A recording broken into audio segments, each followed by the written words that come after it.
sommes aujourd'hui à Pont-du-Château pour découvrir un jardin remarquable, celui de Michel Champin, un jardinier des Pays d'Auvergne, ancien jardinier paysagiste qui a réalisé en une quinzaine d'années un splendide jardin d'inspiration japonaise.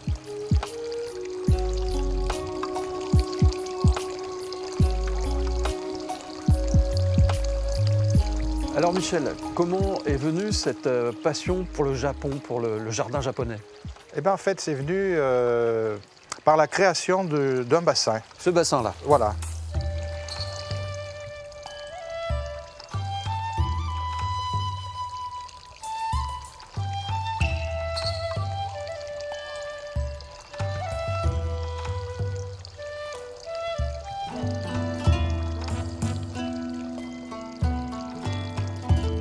Tout est venu donc du bassin, des carpes et Après ça poussait tout seul. et ça poussait pas tout seul. Pas tout seul. Non, il a fallu planter et l'entretenir maintenant parce que c'est du boulot. Bon, on va aller voir ça. Ouais, ouais.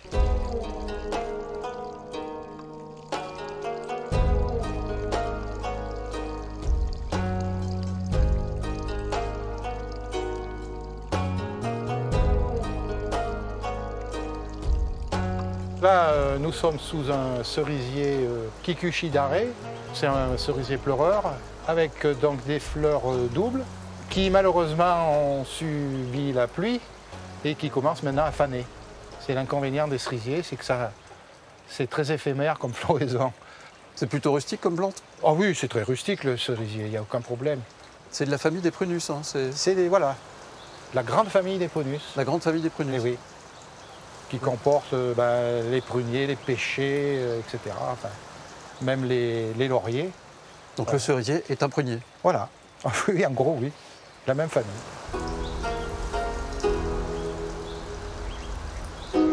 Combien de plantes dans ton jardin, Michel? J'estime à peu près à 300 plantes, dans 200 mètres carrés environ. C'est intensif, hein? Voilà, c'est très intensif, oui. Oui, parce que si on veut de la biodiversité, c'est comme ça qu'on peut l'avoir, quoi. Et toi, tu es refuge LPO, hein, c'est ça? Oui, oui, je suis refuge LPO, tout à fait, depuis pas mal d'années. Donc les oiseaux peuvent manger tous ces petits fruits? Ah oui, oui. Donc, pas forcément ceux-là, il y en a d'autres. Cotonéaster, Pyracantha, etc. Photinia. Il y a suffisamment à manger, oui, là-dedans.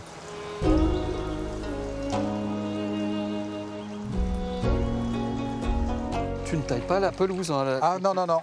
Je passe 2 fois le rotofil, assez haut. Mais là, tout de suite, non, parce que bon, il y a des espèces de boutons d'or, là, tout ça, qui attirent les abeilles. Et... Donc, pour la biodiversité. Hein. Toujours pour la biodiversité, voilà. Et là, on a les érables. Et là, donc, l'érable, oui. Je l'ai formé dans ce qu'on appelle en taille de transparence. Donc, c'est une taille qui est utilisée au Japon, donc, qui permet de voir à travers. Et on dégage donc des branches au bout desquelles il y a donc un plateau. On garde un plateau. Le fait qu'il y ait beaucoup d'arbres ne va pas faire qu'il y ait une surpopulation. Et non, au contraire, c'est une action bénéfique. Dans la nature, c'est la forêt, c'est ça. Ils sont en symbiose, en fait, dans la terre.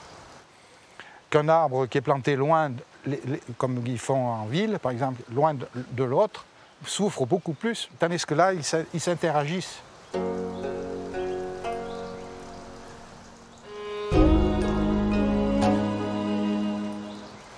Alors le jardin japonais a quand même une conception d'une nature très maîtrisée. Hein. Très maîtrisé, tout à fait. Donc, dans les jardins japonais, donc, vous avez beaucoup d'arbres, ce qu'on appelle en nuage communément, et en japonais, les niwaki.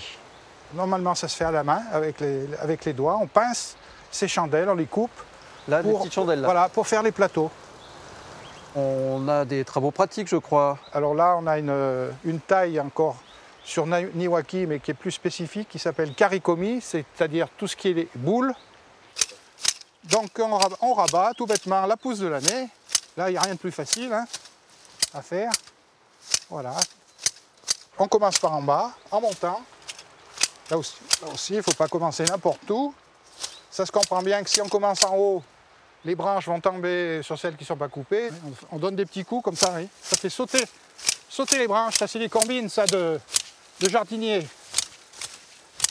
Il faut donner des petits coups comme ça. Vous voyez les branches comme elles font? ça dégage tout de suite.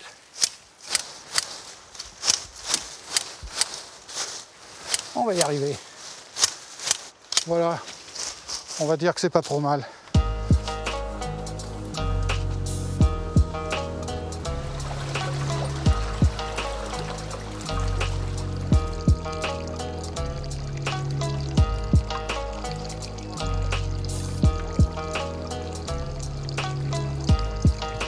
Et dans son jardin, Michel a installé des bancs pour se poser, admirer la nature, contempler, tout simplement, regarder pousser les plantes.